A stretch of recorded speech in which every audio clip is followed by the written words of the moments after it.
Hey, friends, and welcome back to the Rev Rx Podcast, where we show you how to thrive in faith, family, and health. My name is Chad Potts, and I'm your host. Today's episode is one that's all about light. Not just any light, healing light.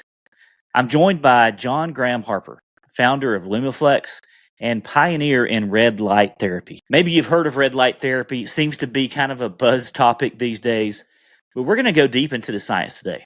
Many of you may know that I'm certified in lifestyle medicine. One of the things I love bringing to you, my audience, are some natural ways that we can heal without the use of medication. John's going to tell us about his story of personal pain, brutal sports injuries, and even leading up to a tumor on his brain. And all of these experiences shaped him and formed him and allowed him to create one of the most innovative wellness products on the market today. The only FDA-cleared portable red light device that's helping people heal faster, fight inflammation, and recharge their bodies. In this episode, we unpack the beginnings, the basics of how red light therapy works, and we're going to look at how this overlooked tool is helping people like you recover, perform, and live better. And here's the kicker: without medication. Let's get into it. I introduce to you my new friend, John Graham Harper. John, brother, what a privilege it is to have you here on the show with us. John is an innovator in the red light therapy business.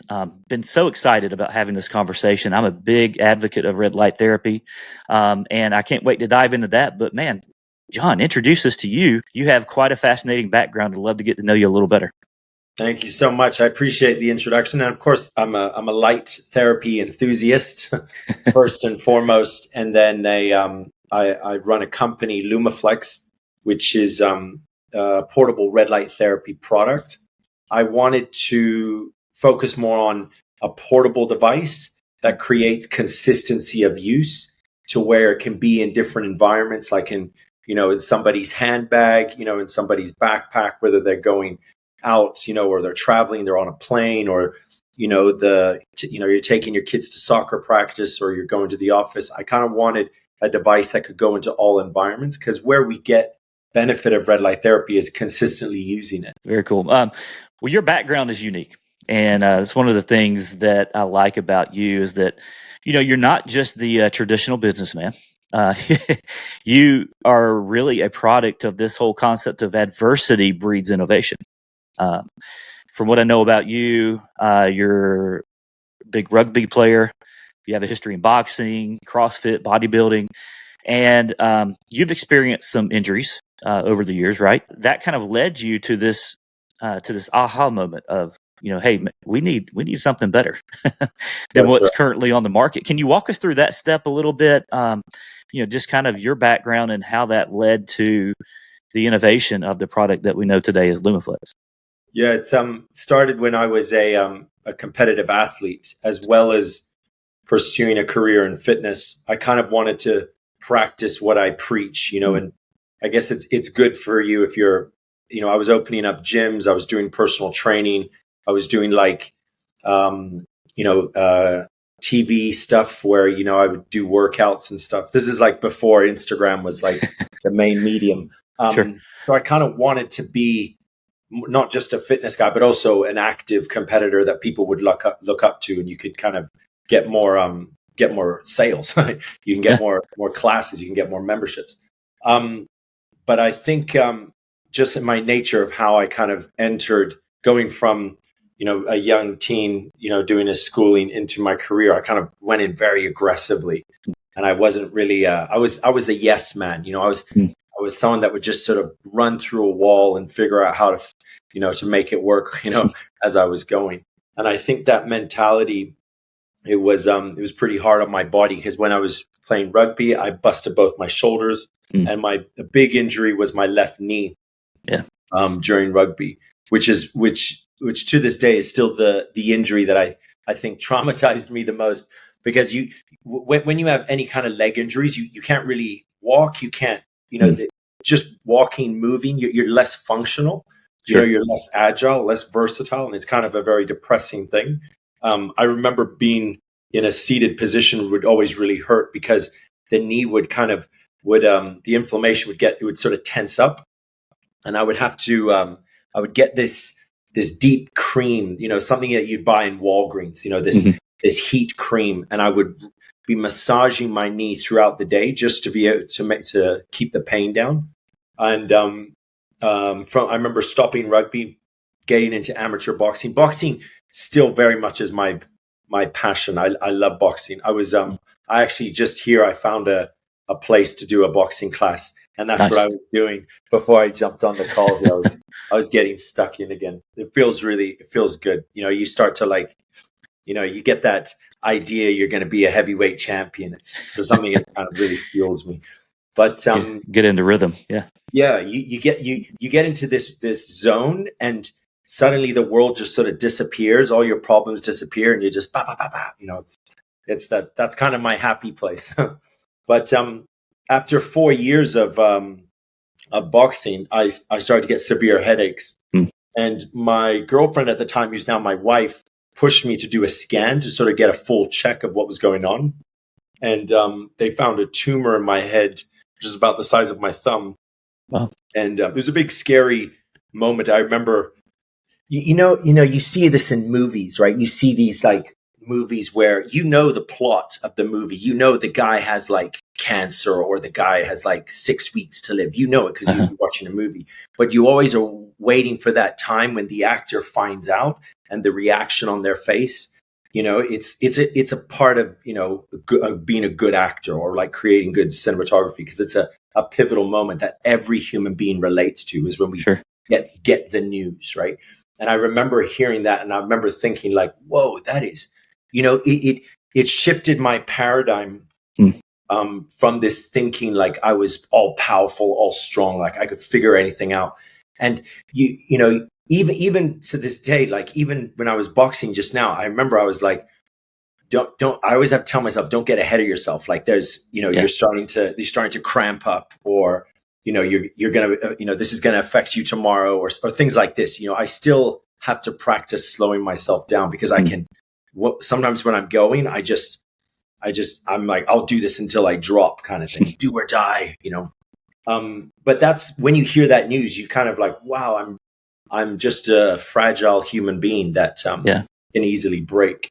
And my wife, we had 11 months to plan surgery, and because they said using this microsurgery technique, where you basically leaves no imprint on your head. They can go in, remove the tumor, and it's not a difficult procedure. But if I waited too long, not only would the tumor grow to where it's difficult to get it out, but it would grow into my brain. And they said you're going to get slower and slower, and then it's fatal. It's going into your brain. This is what tumors do. They knock you out. Right. But I sort of saw it more as a paradigm shift in my head, to where I went, from then, just in my day-to-day process of how I go through the day, I'm more thought driven. I follow a process a little bit more. I'm more calm. Sure. Whereas before it was don't even let them finish the sentence. Just let's go, kind of thing. And I think that's very helpful. And I think, we all can relate to this as we get older. I'm 40 now, and I can see the people around me that were, that were still friends from those times. We're all the same. We have this very calm, more of it's we're not these sprinters anymore, but we're marathon athletes. We're thinking about we got a few hours of this run we need to do. So let's pace ourselves. I like that. I'm 41, and so I very much relate to the slowing down as we get older. Yes. Yeah.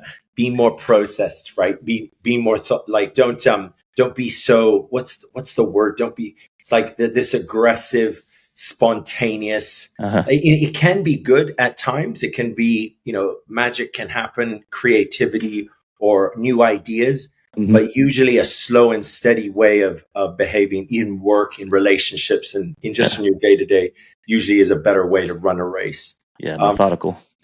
Yeah, methodical. There we go. What a wonderful word. It's and then that's kind of like pushed me to get into medical. And throughout that time, especially for the knee, my girlfriend, who's my wife now, she was pushing me to do red light therapy for my knee. Yeah. Because that was the one that I think I was complaining about the most. And I remember she bought the lamp, and I was frustrated at looking at this lamp, this big cumbersome thing. I'd have to wheel around the house with this big weighted base. Yes. And I just was like, okay, let's do it. It's fine, just to make her happy. She was, even to this day, she's always like, buying these sort of things. Try this special tea formula, and it's, and I know now to like give it a try. Yeah, just she's looking out for you.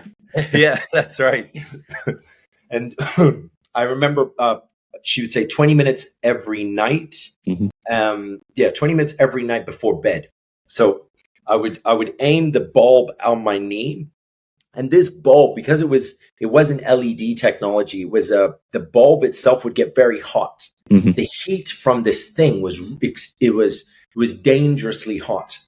And I would play this game with my knee where I would like move the knee up to the bulb to get the treatment, but then it would get so hot, I'd have to move it away, and then I'd move it back and move it away and move it.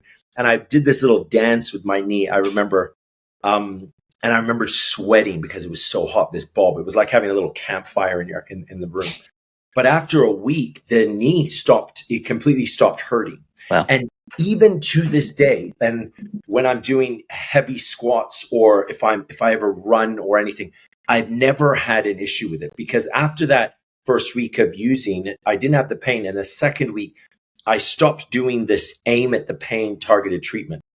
I didn't use it anymore for the knee.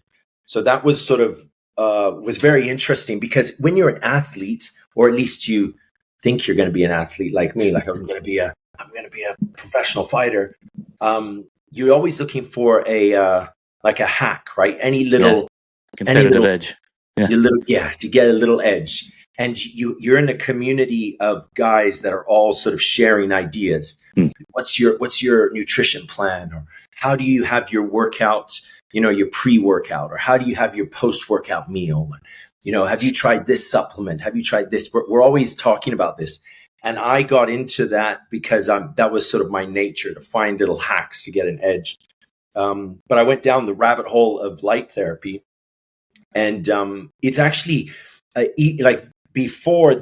during that time, there were quite a few thousand studies to support red light therapy in the human condition. Where we are now is we're close to 9,000 studies. And a lot of the studies that are coming out are for brain health and for eye health, which I think these are like sort of the two most exciting spaces in photobiomodulation. But at the time, there was a lot of studies, even for performance, like optimizing performance. There was a study done, I think it was 2016. There was a study that came out, if I remember it correctly, the way that the study they did was basically they said red light therapy enhances your cells and optimizes you on a cellular level. So we need to take into consideration that in the future, it's going to have to be regulated. Can't have team A use red light therapy pre-game and team B not, because on a cellular level, they have an advantage. Yeah. So just like steroid use, where that's an advantage, they said it's sort of like said, we need to have a regulatory system in place, because given the nature of it works that well. It works that well. Yeah. But yeah, and then fast forward to where we are now, we're talking like, this is like almost 7 years. Lumaflex was born, and it's exciting.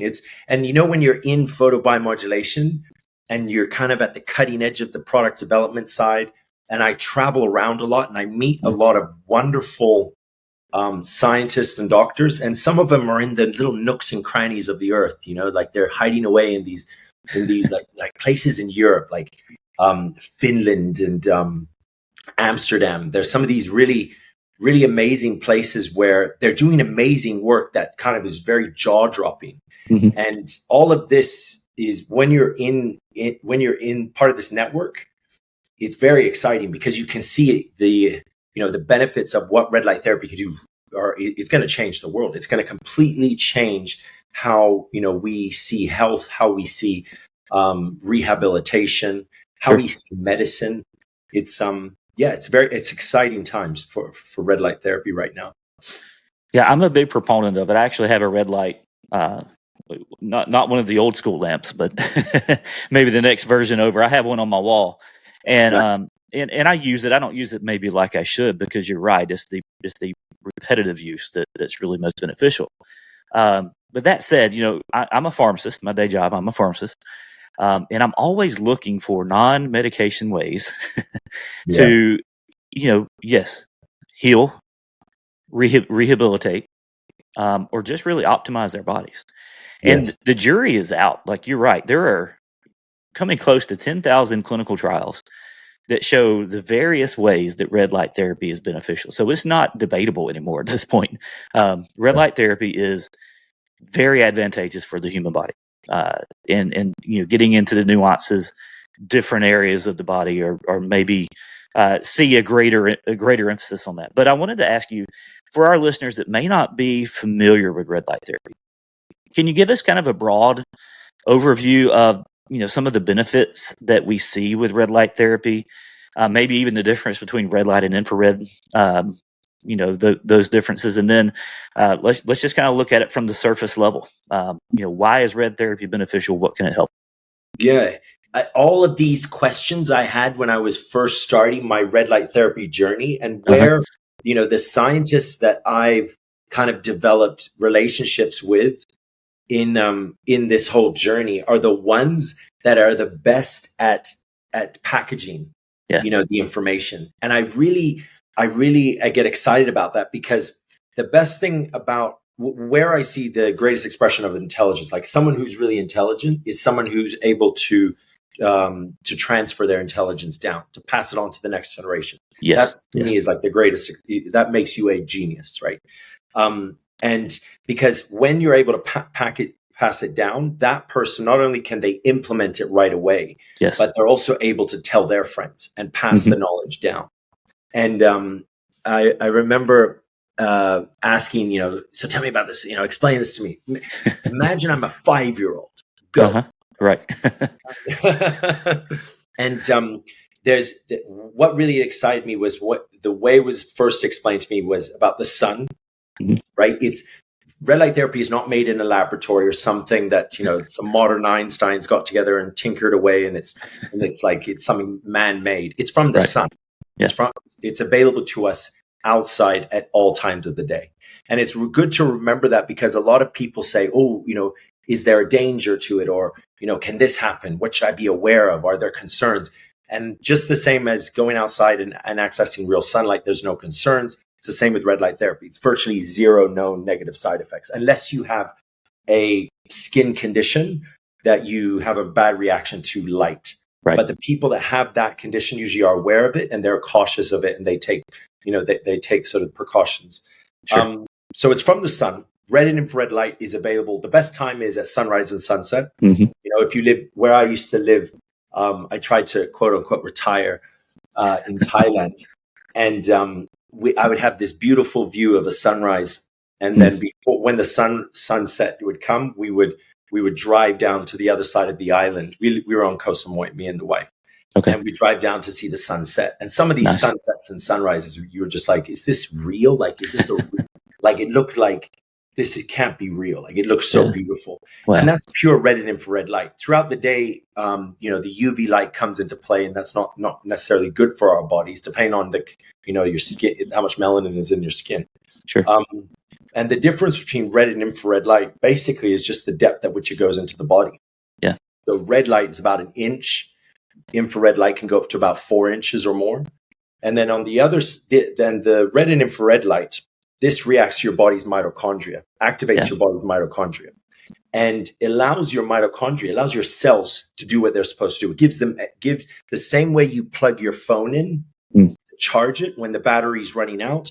It's like plugging your body in to energy. That's a good illustration. Yeah.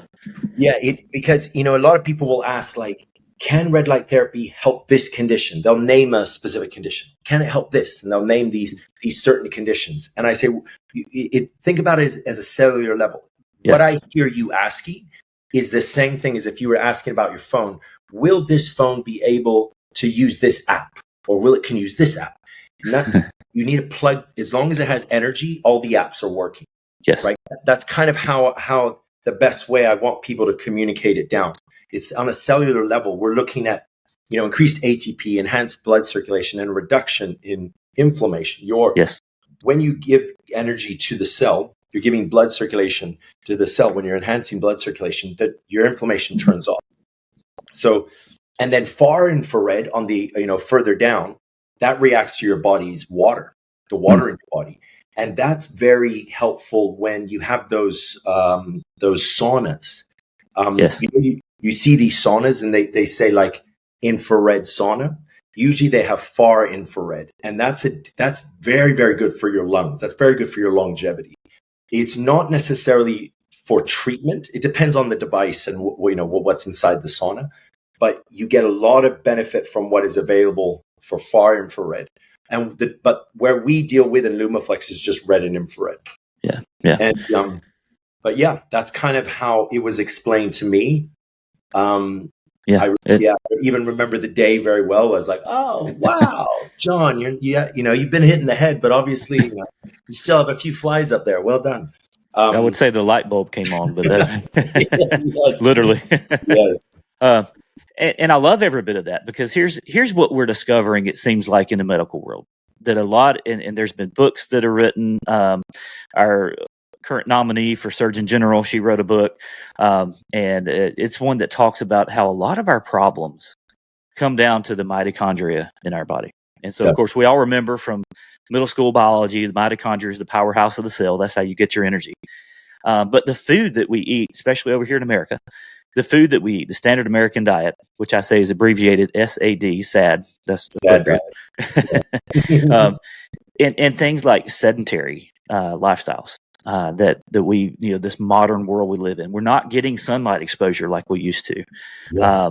We're inside within these within these offices, within these buildings. It seems like almost 24/7, right? Right. A lot of the conveniences of modern life are destroying our mitochondria. Yes. And when you think about cancer, when you think about metabolic disease, when you think about diabetes, when you think about cardiovascular disease, when you think about dementia, when you think about all of these things, I love the illustration you used, because the body's your phone. Yep. And those are all aspects of you call them apps, brain health, metabolic health, and on down the list. Well, all of those things kind of boil down to the same issue, because we see the same risk factors as being evident in all of those disease states, and it's the mitochondria. That's if your mitochondria is not healthy, your cells will not be healthy, and that applies all over the body. That's and so there are some ways that we can think about changing our diet, changing our lifestyle, getting exercise, getting sunlight, all of those things. But red light therapy is one of the best ways that we can reset our mitochondria. We can plug in our phone to the energy source, and we can get our cells operating better. And so I love that you brought out inflammation, because I'm convinced that the biggest issue in America right now is inflammation, and that's a whole different topic for a different day. Increased blood flow, increased circulation, tissue repair. Your body functions better when your mitochondria functions better. That's right. And red light therapy is key to getting those mitochondria all over your body the way that they should be. And one of the things that sets Lumaflex apart, and this is what I love, and I mentioned the thing on my wall. And I mentioned that on purpose because, I'm a big red light advocate. But you have to go to that place. And I just have the single cell. And there's times where I'm like, all right, I'm doing this for 10, 15 minutes. Is there a lot of benefit to me just standing here and getting my torso? Yes. What if I could do my whole body? And I'm just not going to spend $5,000 to get enough cells to cover my whole body. Yeah. But what you've done is you've created something that's portable, something that's flexible, something that's waterproof, which is a big deal. And if I'm not mistaken, it's the only FDA cleared device like that in the United States, right? And so you've created something that you can put it on the part of your body that's problematic. Yes. You can exchange it. You can put it in different areas of the body. And that's what I love about it, because you don't have to go to a wall and like stand on a chair to get your lower body. That's good. You can put it on whatever's ailing you, or you can switch it up during the day and get total body from it. And it's portable. And it's not $10,000, which is incredible. So you've really done a lot of great work. And can you show us that you have in your hand there? But sure. This is the Body Pro, the one that is waterproof. Yeah. And the Essential is the retail version, exactly the same in terms of treatment. Strap it on your body. Yeah. But the Essential is the battery is fixed. Okay. And the Body Pro comes with a spare battery. So it's more for it's like a pharmacist, like a physio, a nurse. They have like this tool, and they've got all these other tools to address, a patient's need. Yeah. And they don't have to worry about charging. One can be charging and then one in use, right, as patients come in. And the next one I'm bringing on is the Essential Pro. So this one here, because you guys are getting an exclusive look here. What's to come? Yeah. This is about this end of August. This is ready for production. Very cool. And the difference between this one and the other ones is we use 850 for infrared light and 630 for red light. Yeah. So we have 2 nanometers, very heavily researched. Wonderful nanometers that do a lot of wonderful things. You get a lot of bang for your buck. But This one, I have 6 different wavelengths in one device. And one of the wavelengths that is in here is a very deep infrared light, the 1064 nanometer. That's good for brain health. Oh, cool. So if you were to put it on the back of your head or on your skull, it's very good to optimize your brain. And both the Body Pro and the Essential Pro, both of these are app connected to where you can use the app to actually introduce frequencies of light. Rather than just having the light fixed on. You can actually have it like this is me turning it on and off, but with pulsing, like we can go up to 100 hertz. You won't even notice that it's pulsing. It won't even look like it's flashing, but it's flashing very, very, very fast. And it's something that in the clinical research now, it's sort of an optimal way to get your red light therapy is by introducing frequencies, especially for the brain. That's exciting. That's kind of the 3 products that will be for this year. One more product at the end of the year, and then 5 more products next year. So it's always getting better. I love it. Yeah, and you're staying cutting edge. You mentioned with me that you're traveling all over the world to get the best and the latest and the greatest. But what I want to ask you is this: so you had this aha moment. Okay, what if I didn't have to have this really hot bulb to where I would have to bring it to my pain and not even be able to get it close for very long because it's painful and it's too hot? And you had the idea of, all right, what if I can bring this to my body? And now you're utilizing LED technology and all kinds of incredible tools. And now you've made this portable and flexible. What were some of the challenges in the kind of the R&D? Give us a little bit of the behind the scenes of what did you run into, just kind of on a high level of, okay, I had this idea and I'm going to put it into practice, and hey, you've done it, and kudos to you for that. But what were some of the challenges that you faced?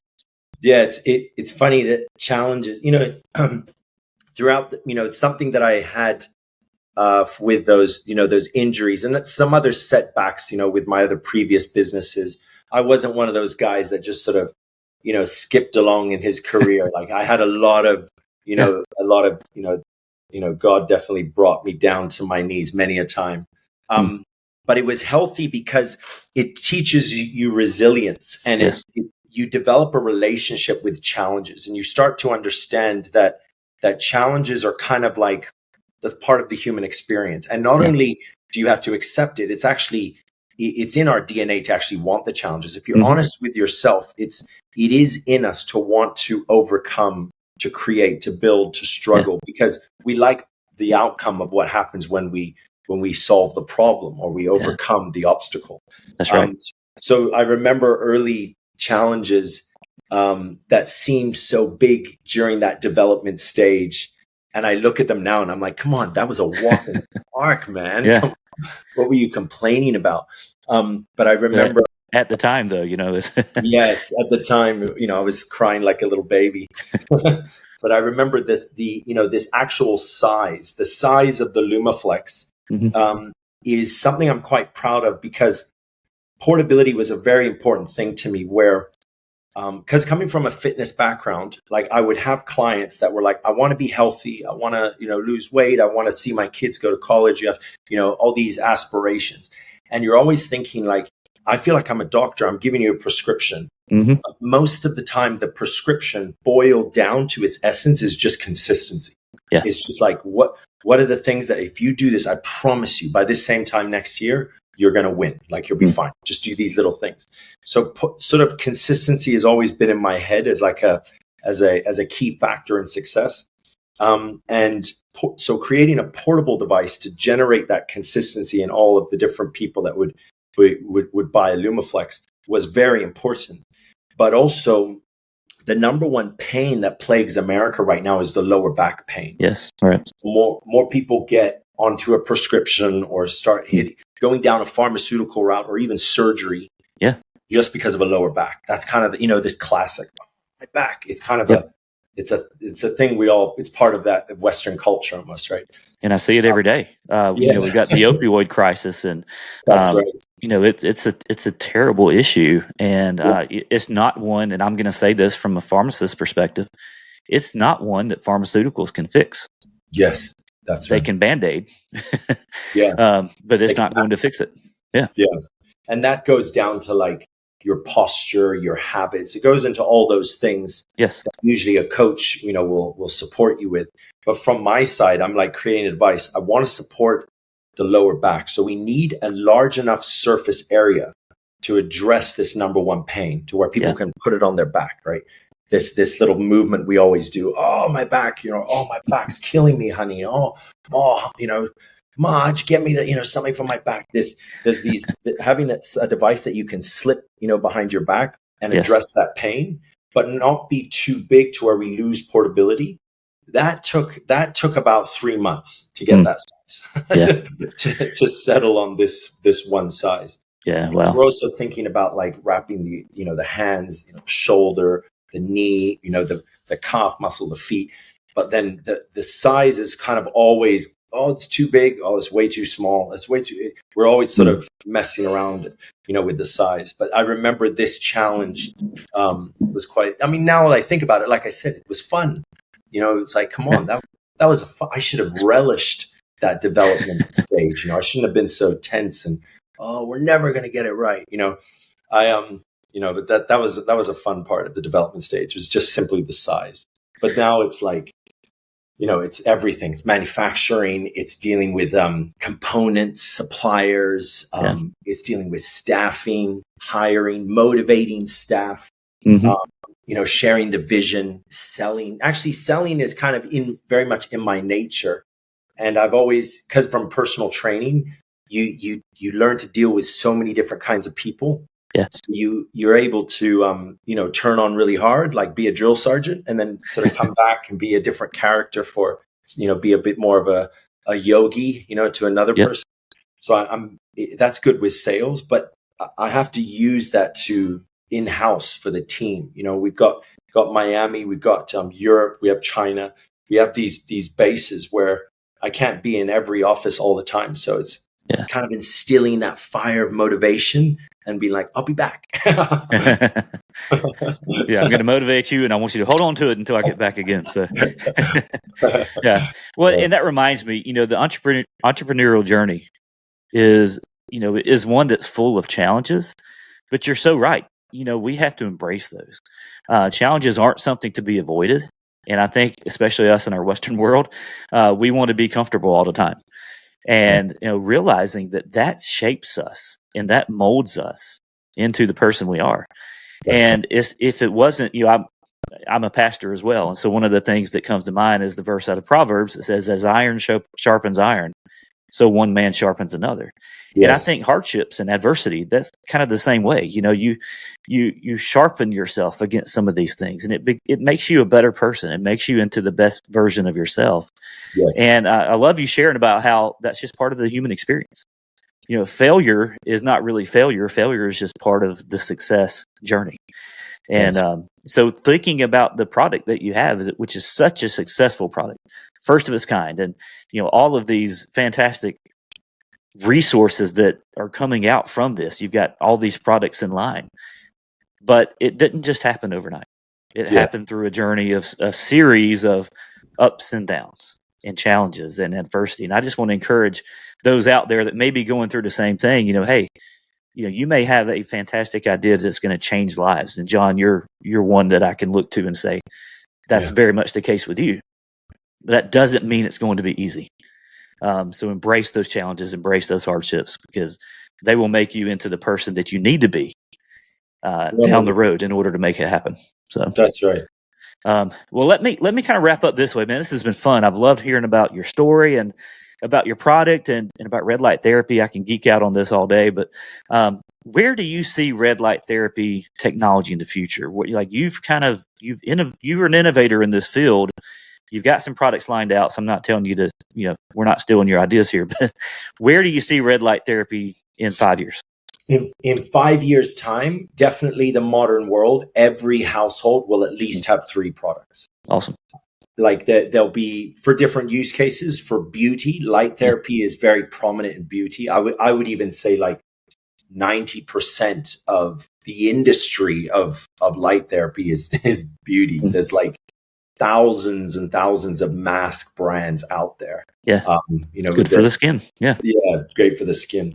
So there'll be different outcomes for pain, for longevity, for beauty. People will buy it. But that's what I foresee is like it will get enough traction.